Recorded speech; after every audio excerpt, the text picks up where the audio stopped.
Hi, my name is Brittany Blauvelt. I live in New York. I'm a carrier of Kennedy's disease.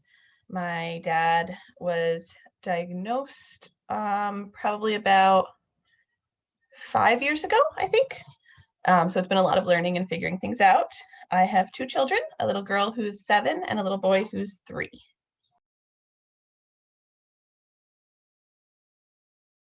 So Kennedy's disease, the way it's always been described to me, is a genetic disease that kind of mimics ALS.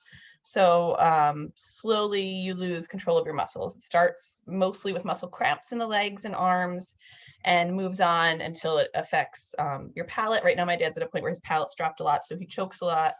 And then it eventually will affect breathing as well. Females tend to not, obviously, as carriers, often be as severe with cases, but I'm only 32 and I already experienced pretty severe muscle cramps in my legs. And I know lots of other women who are carriers also do develop symptoms.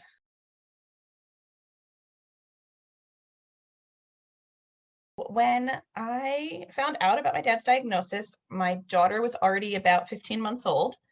My dad had suffered through a lot of muscle cramps in his legs for a very, very long time. And he's a stubborn man. So he just refused to go to the doctor and always said that it was because he drank too much caffeine. So when he finally did decide to look into it because things were getting a lot worse, he was initially diagnosed with ALS because the symptoms do mimic ALS. So about a month or two later, they did some more testing and discovered it was Kennedy's disease. And he said that his doctor told him it was genetic, so I should look into figuring out what that meant. So I'm a researching type of person. So I did most of my research completely on my own, just looking it up and trying to find reputable websites about it.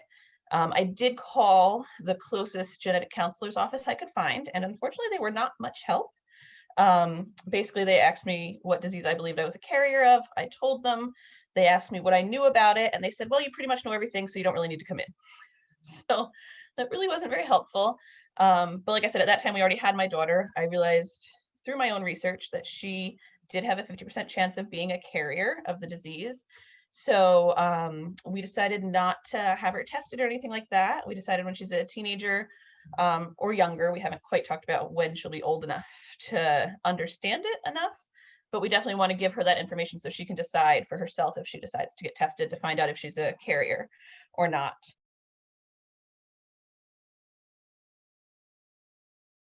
But at that point in our lives, we did know that we wanted to have at least one more child.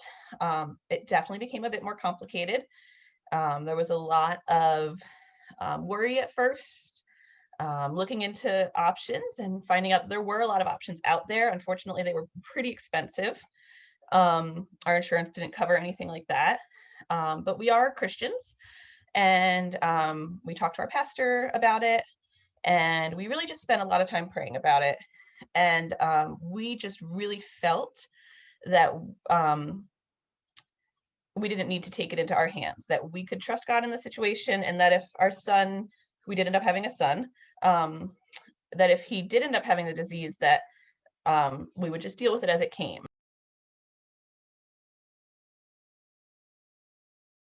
And a lot of that also came from talking to my grandmother and my father. My dad said that had my grandmother known she was a carrier, which she didn't at the time, obviously, had she known and chose not to have him, that like he doesn't wish he wasn't born because he has the disease. And I know that X-linked diseases, they vary, and some are far worse than others. And so I'm not saying that that's a choice everyone should necessarily base it on, but for us, my dad definitely says that he doesn't feel like he wishes he weren't born despite the amount of pain he's in daily. And knowing that if my grandmother had made that choice, I am one of 4 siblings, the only girl, luckily. And my dad has 7 grandchildren. So that's so many people that wouldn't be here and fulfilling a purpose that we've all been called to do. So yeah, we just felt that we could put it in the Lord's hands. And we actually don't know if my son has the disease or not. We chose not to have him tested. Just a personal family decision that we wanted to wait to just let him live his life and not have that hanging over his head or anything like that.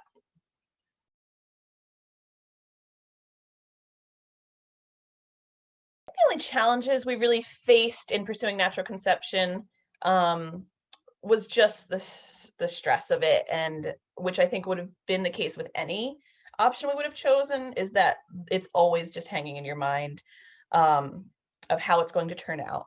And like I said, I think that no matter what we chose, it would have been a little stressful. But also we just felt so much peace that that was really the decision that was going to work for us and our family, and that we could just follow through with it. And it really wasn't challenging after that. The only thing I would say was a little challenging was when I did become pregnant and we were sent for, I believe, the anatomy scan. The doctor would ask questions. So we were explaining to him what I was a carrier of. And he did offer that they could do an amniocentesis to find out if the baby had the disease. And then we could decide if we wanted to continue the pregnancy or not. And that was just a little challenging for us, just because we had already made that decision to just to hear that the doctors would be perfectly fine in um, finding all that out and choosing or giving us that option. It just wasn't something that was ever an option for us. And that's not to say it's not an option for other people. But that just kind of was like, no, this is our baby and we're going to do whatever we need to do for it. I really don't think I would change anything. When we found out we were having a boy, we were elated. At the same time, it was definitely a bit more stressful. Knowing that our daughter was a carrier after we had her was something we didn't have to worry about when we had our baby.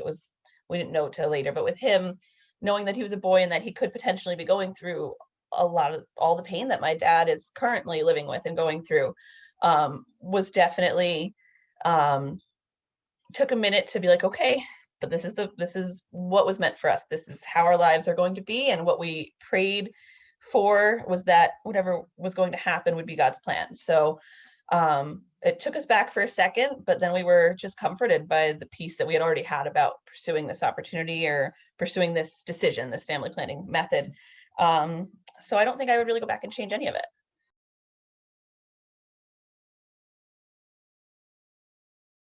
I don't think that there was much I would have told myself from what I know now.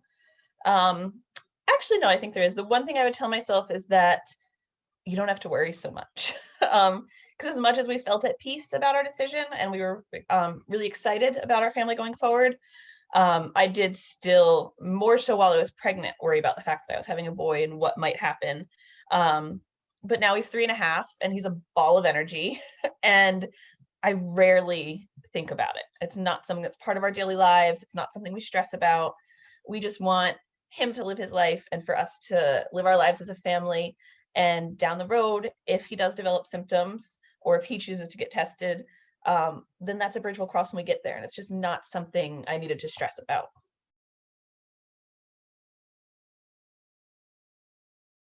I think that part of the reason I wanted to do this was that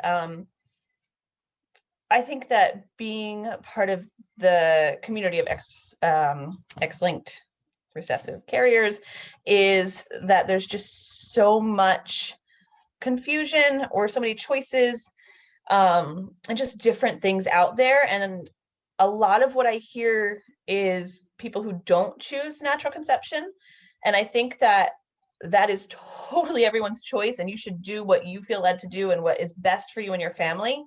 But I just wanted people to know that natural conception doesn't have to be something bad, that it is a viable option and that you can live a happy life and be at peace about it. And like I said, my dad, dealing with the pain he's going through now, was one of the strongest advocates of us doing natural planning, because um, even though he is in pain, he still loves his life and the people in it.